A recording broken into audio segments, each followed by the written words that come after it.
E ao defender a aprovação da PEC da blindagem, o deputado bolsonarista Nicolas Ferreira, do PL de Minas Gerais, alegou que o STF tem se comportado como agente político. Vamos acompanhar essa alegação.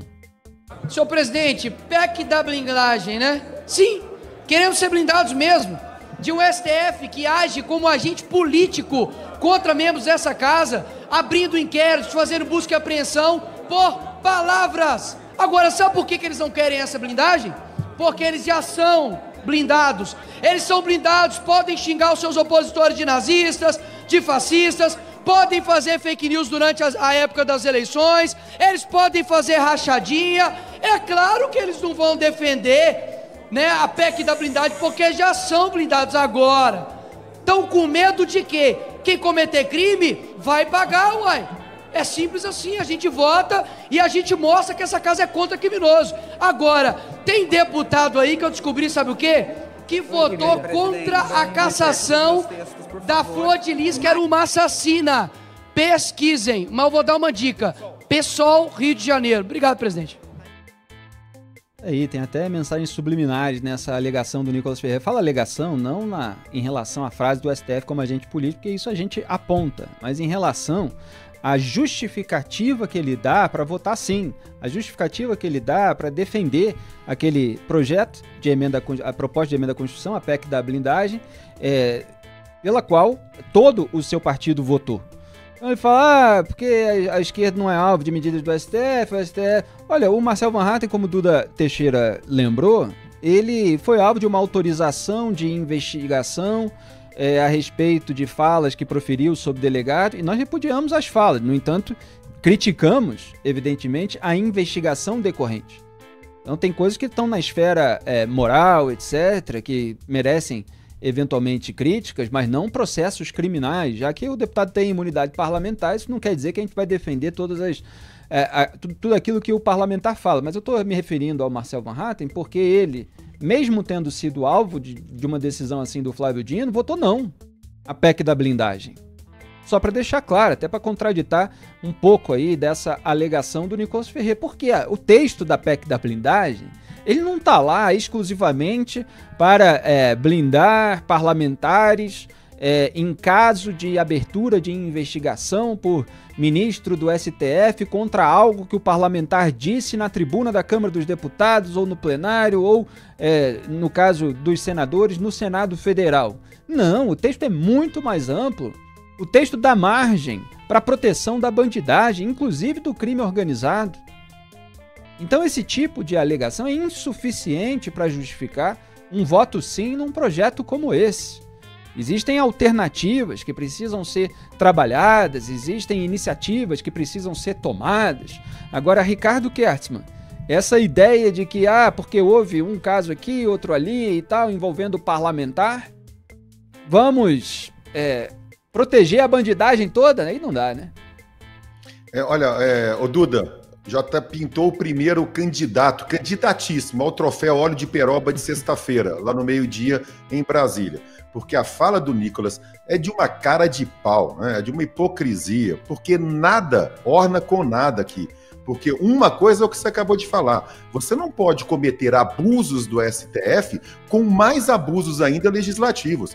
Se estão acontecendo esses abusos, que você combata na raiz. Você pode fazer um texto curto, específico, proibindo ou tentando mitigar o que está tendo de errado, e não fazendo algo de forma tão ampla assim, inclusive, Felipe, podendo proteger aquilo que ele acabou de de condenar de forma velada a respeito da ex-deputada da Flor de Lis. Porque esse texto aí dá margem, inclusive, a proteger um assassino, um possível assassino parlamentar. Não tem a menor razoabilidade isso, e mais uma vez mostra que entre o discurso e a prática de muitos políticos há uma distância gigantesca.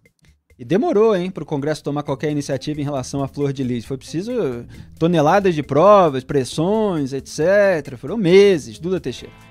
E uma coisa que eu acho que deixa muito evidente isso que o Nicolas faz, de pegar ali o exemplo dos abusos do STF para justificar então uma medida muito mais ampla, né, e que vai proteger não só em relação a questões de opinião, mas também de investigações criminais quaisquer.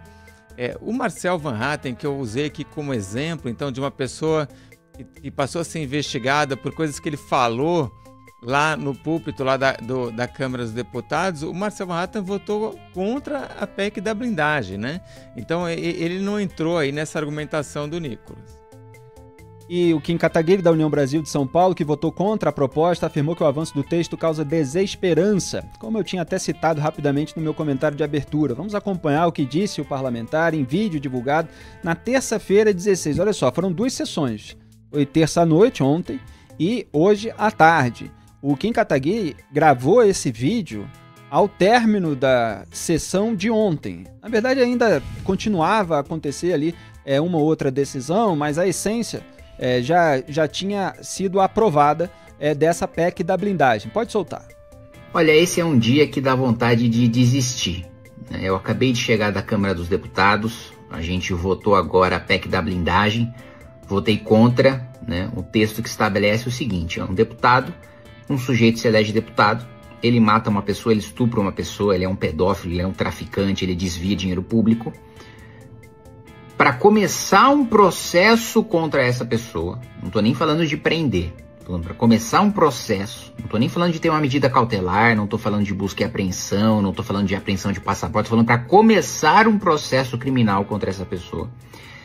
Essa PEC determina que precisa ter uma votação secreta na Câmara dos Deputados, então você nem vai saber se seu deputado votou para prender ou para soltar vagabundo, para daí ele poder começar a responder o processo, né? E eu vejo gente, eu tô há 6 anos exercendo o mandato, eu vejo gente que estava participando de manifestação comigo em defesa da Lava Jato, pelo impeachment da Dilma, contra o Petrolão, né, na defesa do combate à corrupção, votando a favor desse texto. É muito desesperador, né? Primeiro, você trabalha muito numa casa que é pouquíssimo produtiva e que dá pouquíssimo resultado. Quando sai coisa boa, é coisa pequena. Quando sai coisa ruim, é uma tragédia, né? É uma coisa que me lembra até do que o Roberto Campos falava, né? Que quando a primeira vez que ele chegou no Congresso, ele pensou que estava lá para fazer o bem, né? Aí quando ele chegou lá, ele descobriu que estava lá para impedir o mal, que não tinha como melhorar as coisas. Só tinha como desacelerar o desastre, né? E é o mesmo sentimento que eu tenho agora. Olha tudo que a gente passou, o tanto que a gente lutou, tudo que a direita fez, o quanto ela se manifestou, o quanto denunciou escândalos de corrupção de esquerda, do PT, o tanto que a gente foi perseguido, foi atropelado por um sujeito do MST, que tentaram me matar, a Dilma colocou o Cardoso para fazer dossiê contra mim com 19 anos de idade, e a gente denunciando corrupção, para basicamente a gente institucionalizar a bandidagem com uma PEC que permite, por exemplo, que alguém do PCC dispute a eleição e com o voto secreto dos seus colegas nunca tenha um processo criminal contra ele, sendo um faccionado.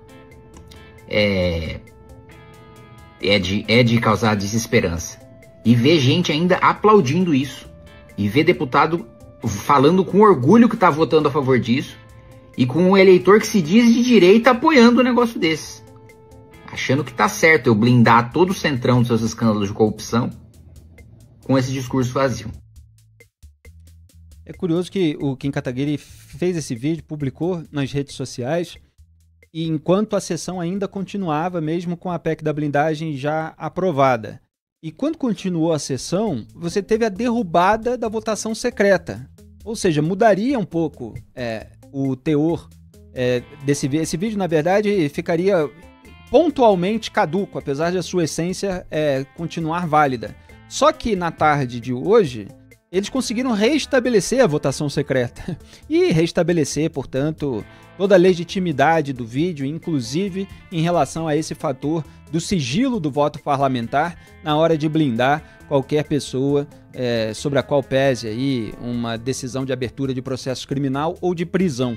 Essa manobra para restabelecer o voto secreto na PEC da blindagem recebeu 314 votos favoráveis e 168 contrários nessa quarta. A emenda aglutinativa para incluir a votação secreta novamente no texto foi apresentada pelo relator da PEC, Cláudio Cajado, do PP da Bahia, com apoio de líderes de partidos como PL, PP, União Brasil, MDB, Avante, Podemos, além da Federação PSDB Cidadania.